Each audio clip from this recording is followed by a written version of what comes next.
2000 करोड़ रुपए का स्कैम है। हिंदुस्तान में उन्होंने क्राइम किया है, अमेरिका में क्राइम किया है। ये अमेरिका के इन्वेस्टिगेशन ने कहा है, मगर हिंदुस्तान में अदानी जी के खिलाफ कुछ नहीं हो रहा। और ये हम मांग बहुत दिनों से कर रहे हैं। अदानी जी का अरेस्ट होना चाहिए, आज अरेस्ट होना चाहिए। माधवी बुच जो हैं, जो उनकी प्रोटेक्टर हैं, जिन्होंने कोई इन्वेस्टिगेशन नहीं किया, उनको हटाया जाना चाहिए, उन पर इन्वेस्टिगेशन होना चाहिए। हम इस मुद्दे को उठा रहे हैं। मेरी जिम्मेदारी है एज एलओपी इस मुद्दे को उठाना। प्रधानमंत्री जी 100% इस व्यक्ति की प्रोटेक्शन कर रहे हैं और इस व्यक्ति ने हिंदुस्तान के एसेट्स लिए हैं, भ्रष्टाचार करके एसेट्स लिए हैं। ये व्यक्ति बीजेपी को पूरा समर्थन करते हैं, पूरा सपोर्ट देते हैं। ये एस्टैब्लिश चीजें हैं। हम दोहराते जाएंगे। जेपीसी की मांग हमारी है, बट हम चाहते हैं कि अदानी जी को एकदम अरेस्ट किया जाए। और हम जानते हैं और हम देश को दिखाना चाहते हैं कि अदानी जी की अरेस्ट नहीं होगी। और इसलिए नहीं होगी क्योंकि हिंदुस्तान के प्रधानमंत्री अदानी जी के पीछे खड़े हुए हैं और उनके प्रोटेक्टर हैं। आप लोग हिंदुस्तान के युवा, आप लोगों को रोजगार नहीं मिलता, महंगाई बढ़ती जाती है, छोटा सा कोई क्राइम करता है जेल चला जाता है, मगर अदानी कुछ भी कर ले, हिंदुस्तान के प्रधानमंत्री और एक नेटवर्क, जिस नेटवर्क को हम एक्सपोज करके देश को दिखाएंगे।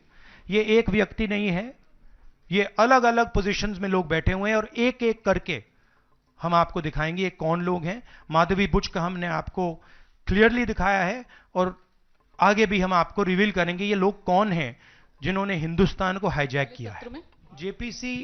जेपीसी इज इंपॉर्टेंट, जेपीसी होनी चाहिए, मगर अब सवाल यह है कि अदानी जी जेल के बाहर क्यों हैं।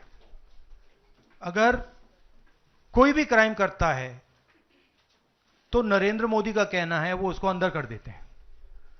और ये जो व्यक्ति हैं जिनको अमेरिकन एजेंसी ने कहा है कि इन्होंने क्राइम किया है, और अमेरिकन एजेंसी ने कहा है कि इन्होंने हिंदुस्तान में क्राइम किया है, ब्राइब्स दी हैं, पावर को महंगा बेचा है, ये सब वहां बोला जा रहा है और प्रधानमंत्री यहां कुछ नहीं कर रहे हैं। और मैं आपको बताता हूं कुछ नहीं कर सकते।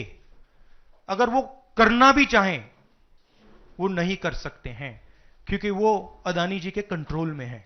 ये मेरा मेन मैसेज देश को ये है। जेपीसी है, अदानी जी के अरेस्ट है, मगर मैं जनता को कहना चाहता हूं, आप नोट कीजिए,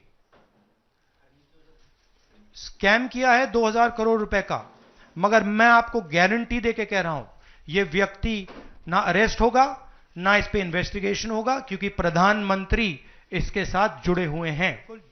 अदानी जी का अरेस्ट होना चाहिए और जो भी इस मामले में इन्वॉल्व है उस पर कार्रवाई होनी चाहिए, चाहे वो कहीं का भी हो, कोई भी हो, चाहे ऑपोजिशन की सरकार हो, चाहे बीजेपी की सरकार हो।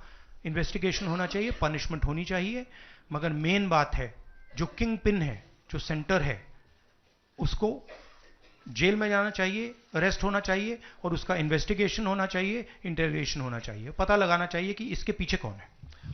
सर, आप कह रहे हैं कि भ्रष्टाचार किया है अडानी ग्रुप ने, और नहीं, मैं नहीं कह रहा हूं, जो सामने बात आ रही है। नहीं, आप क्लियर रहिए, मैं नहीं कह रहा हूं। यूनाइटेड स्टेट्स में इन्वेस्टिगेशन हुआ है, एफबीआई ने इन्वेस्टिगेशन किया है, एफबीआई कह रही है। मैं पहले से रिपीट करता जा रहा हूं कि अदानी जी हिंदुस्तान में रोज भ्रष्टाचार कर रहे हैं, मगर ये अमेरिका की फेडरल ब्यूरो ऑफ इन्वेस्टिगेशन ने कहा है तो क्या सर, जहां भी करप्शन है वहां पे इन्वेस्टिगेशन होनी चाहिए, मगर इन्वेस्टिगेशन अदानी जी से शुरू होगी और जब तक अदानी जी अरेस्ट नहीं होंगे तब तक क्रेडिबल बात नहीं बनेगी। तो शुरुआत वहां से है, अदानी जी को अरेस्ट कीजिए, उनका इंटेरोगेशन कीजिए और फिर जो भी इसमें इन्वॉल्व है पकड़िए।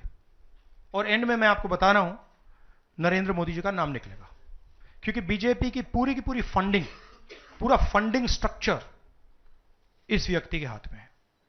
इसीलिए प्रधानमंत्री चाहे भी कुछ नहीं कर सकते हैं। एक प्रकार से अदानी जी ने हिंदुस्तान को हाईजैक कर लिया है। हिंदुस्तान अदानी जी के ग्रिप में है, इसलिए हिंदुस्तान के एयरपोर्ट्स, पोर्ट्स, डिफेंस इंडस्ट्री, ये पार्टनरशिप है। एक तरफ नरेंद्र मोदी जी और एक तरफ अदानी जी। और मैं आपको यहां कह रहा हूं कि नरेंद्र मोदी जी अदानी को अरेस्ट नहीं कर सकते हैं। कैपेबिलिटी नहीं है हिंदुस्तान के प्रधानमंत्री की कि वो अदानी जी को अरेस्ट करें, क्योंकि जिस दिन उन्होंने अदानी जी को अरेस्ट किया उस दिन वो भी जाएंगे।